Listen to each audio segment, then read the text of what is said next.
اللهم صل على محمد وآل محمد۔ السلام علیکم، آپ دیکھ رہے ہیں السیرہ یوٹیوب چینل اور میں ہوں جاوید انور۔ ہم نے اسلامی تاریخ کا جو سلسلہ شروع کیا تھا وہ بنو امیہ کی ملوکیت پر رک گیا تھا۔ اموی ملوکیت جس نے 661 تا 750 عیسوی یعنی کہ 89 سال حکومت کی، ہجری کیلنڈر سے یہ عرصہ 92 ایئرس کا بنتا ہے۔ اس میں 14 بادشاہ اور ایک خلیفہ گزرے ہیں۔ اس ملوکیت کا مرکز دمشق یعنی موجودہ سیریا تھا۔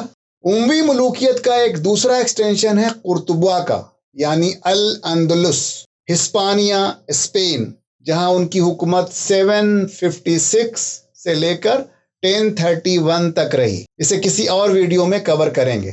آج کے ویڈیو میں ایک خلیفہ کا تعارف ہے۔ اگر آپ نے ابھی تک السیرہ چینل سبسکرائب نہیں کیا ہے تو ابھی اسے سبسکرائب کر لیں، اس کے بعد بیل آئیکن کو بھی ضرور پریس کریں۔ بنو امیہ ملوکیت کے اندھیرے میں عمر رحمۃ اللہ علیہ ابن عبدالعزیز کی شکل میں ایک ایسا نور ابھرا جنہیں 5واں خلیفہ راشد کہا جانے لگا۔ ہمارے 4 خلفائے راشدین ابو بکر، عمر، عثمان اور علی رضی اللہ تعالی عنہما ہیں۔ واضح رہے کہ خلیفہ راشد ہونے کا تعلق صرف ذاتی زندگی کی پارسائی سے نہیں ہے، بلکہ یہ وہ اصول ہے جس پر خلافت راشدہ کا ادارہ یعنی انسٹیٹیوشن قائم تھا۔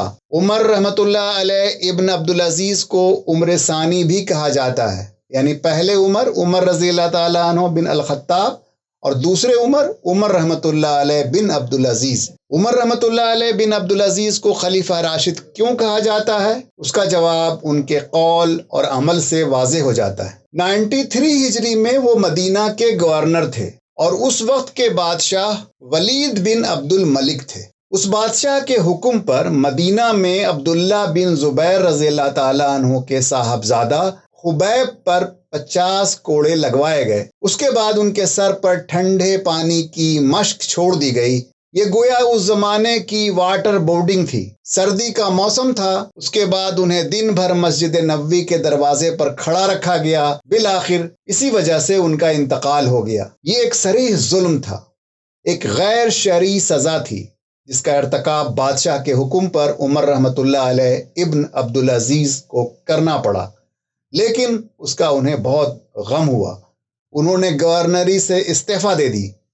ان پر خوف خدا مسلط ہو گیا۔ سلیمان بن عبد الملک کے خفیہ وصیت پر 99 ہجری میں عمر رحمۃ اللہ علیہ ابن عبدالعزیز خلیفہ نامزد کیے گئے، لیکن انہوں نے بیعت سے قبل تقریر کی اور کہا کہ میں اس حکومت کی آزمائش میں ڈال دیا گیا ہوں، بغیر اس کے کہ میں نے اسے طلب کیا ہوتا یا مجھ سے اس معاملے میں رائے لی گئی ہوتی یا مسلمانوں سے مشورہ کیا گیا ہوتا۔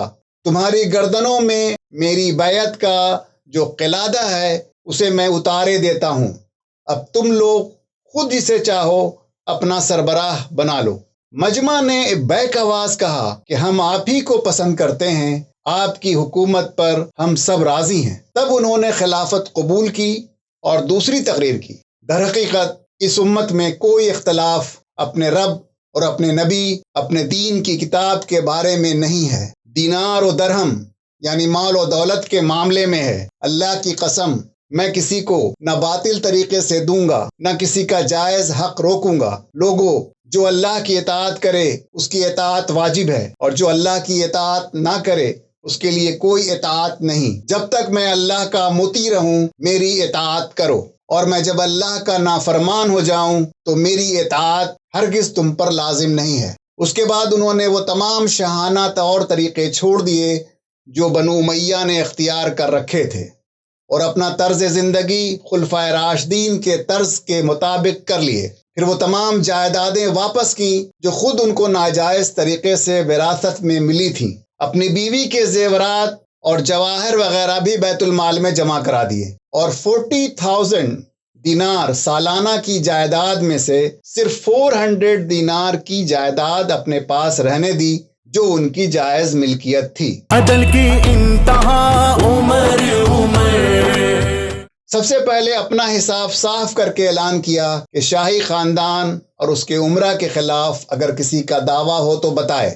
اس طرح غاصب سے نکال کر مال اس کے اصل حقدار کو واپس کر دیا۔ اس پر بنو امیہ کے گھروں میں کوہرام مچ گیا۔ ان لوگوں نے عمر رحمۃ اللہ علیہ بن عبدالعزیز کی پھوپھی فاطمہ بنت مروان کو معاملات سنبھالنے کے لیے بھیجا، جن کا وہ بہت احترام کیا کرتے تھے۔ پھوپھی کو انہوں نے کہہ دیا کہ جب حکمراں کے اپنے عزیز و اقارب ظلم کریں اور حکمراں اس کا ازالہ نہ کرے تو دوسروں کو کس منہ سے ظلم سے روکا جا سکتا ہے؟ پھوپھی نے کہا کہ تمہارے خاندان کے لوگ تمہیں وارننگ دیتے ہیں کہ اگر تم اس سے باز نہ آئے تو سخت خمیازہ بھگتنا پڑے گا۔ عمر رحمۃ اللہ علیہ بن عبدالعزیز نے جواب دیا کہ قیامت کے خوف سے بڑھ کر اگر مجھے کسی چیز کا خوف ہو تو میں دعا کرتا ہوں کہ مجھے اس چیز سے امن نصیب نہ ہو۔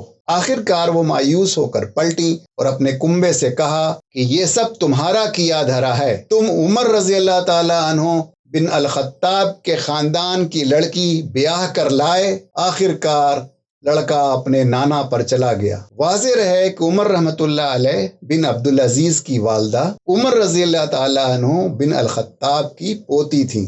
احساس ذمہ داری کا حال یہ تھا کہ جب وہ اپنے پیشرو سلیمان بن عبد الملک کو جب دفن کر کے پلٹے تو بڑے غمگین تھے۔ لوگوں کو حیرت ہوئی کہ بادشاہی ملنے پر خوش ہونے کے بجائے الٹے رنجیدہ ہیں۔ پوچھا گیا تو بتایا کہ مشرق سے مغرب تک پھیلی ہوئی اس امت محمد صلی اللہ علیہ وسلم کا ایک بھی ایسا شخص نہیں ہے جس کا حق اس کی طلب کے بغیر مجھے ادا کرنا نہ ہو۔ ان کی بیوی کا بیان ہے کہ میں ان کے کمرے میں گئی تو دیکھا کہ جائے نماز پر بیٹھے رو رہے ہیں۔ میں نے پوچھا کہ آپ کو کیا ہوا؟ انہوں نے جواب دیا کہ میں نے امت محمد صلی اللہ علیہ وسلم کے معاملات اپنے سر لے لیے ہیں۔ سوچتا ہوں کہ کوئی بھوکا فقیر ہے، کوئی بےکس مریض ہے، کوئی مظلوم مقہور ہے، کوئی غریب قیدی ہے، کوئی بوڑھا ضعیف ہے، کوئی بال بچوں والا مفلس ہے۔ غرض ملک کے ہر گوشے میں اس طرح کے لوگ پھیلے ہوئے ہیں۔ میں جانتا ہوں کہ میرا رب قیامت کے روز مجھ سے پوچھے گا کہ میں نے ان کے لیے کیا کیا، اور محمد صلی اللہ علیہ وسلم اس وقت میرے مقابلے میں مستغیث یعنی پلینٹف ہوں گے۔ ڈرتا ہوں کہ کہیں مقدمہ میرے خلاف نہ ثابت ہو جائے، اس لیے اپنے آپ پر ترس کھا کر رو رہا ہوں۔ انہوں نے ظالم گورنروں اور عاملوں کو ہٹا کر ان کی جگہ اچھے حاکم مقرر کیے۔ وہ تمام ناجائز ٹیکس ختم کیے جو بنو امیہ کے دور میں لگائے گئے۔ یہ لوگ نئے مسلمانوں سے بھی جزیہ وصول کرتے تھے۔ عمر ثانی نے اب یہ طریقہ بند کر دیا اور حکام کو سخت تاکید کی کہ کسی مسلم یا غیر مسلم کو قانون کے خلاف کوڑے نہ لگائے جائیں۔ کسی کو قتل یا ہاتھ کاٹنے کی سزا مجھ سے پوچھے بغیر نہ دی جائے۔ ان کے آخری عہد میں خوارجیوں کے ایک گروہ نے ان کے خلاف بغاوت کر دیا۔ انہوں نے اس گروہ کے سردار کو لکھا کہ خون خرابہ سے کیا حاصل ہے، آ کر مجھ سے بحث کر لو۔ تم حق پر ہوگے تو میں مان لوں گا، اگر میں حق پر ہوا تو تم مان لینا۔ خوارجی سردار نے یہ بات مان لی اور 2 آدمی بحث کے لیے بھیج دیے۔ ان دونوں نے کہا ہم مانتے ہیں کہ آپ کا طریقہ آپ کے اہل خاندان سے مختلف ہے اور ان کے اعمال کو آپ مظالم سے تعبیر کرتے ہیں، مگر کیا بات ہے کہ جب وہ ضلالت پر تھے تو آپ ان پر لعنت نہیں کرتے؟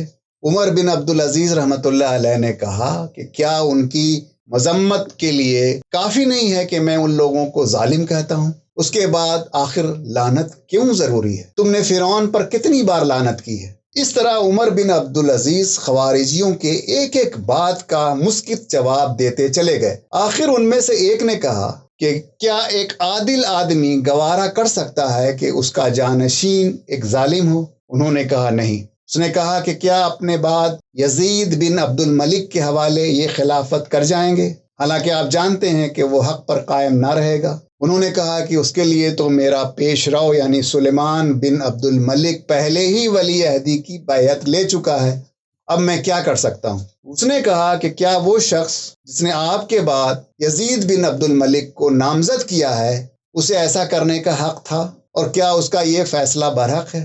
اس سوال پر عمر بن عبدالعزیز لاجواب ہو گئے اور مجلس برخاست ہونے کے بعد بار بار یہی کہتے رہے کہ یزید کے معاملہ نے مجھے مار ڈالا، اس حجت کا میرے پاس کوئی جواب نہیں، خدا مجھے معاف کرے۔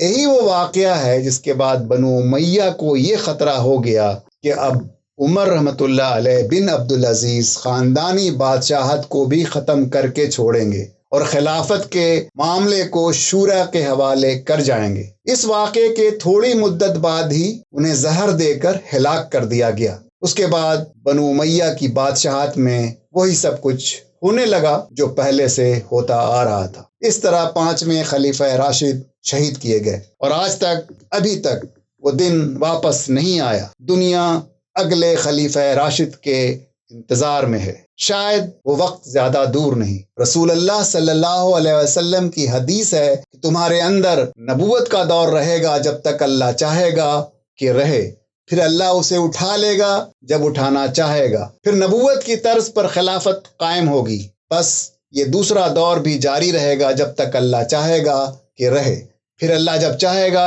اسے بھی اٹھا لے گا۔ اس کے بعد کاٹ کھانے والی حکومت کا دور آئے گا، یہ دور بھی رہے گا جب تک اللہ چاہے گا، پھر اللہ جب چاہے گا اسے بھی ختم فرما دے گا۔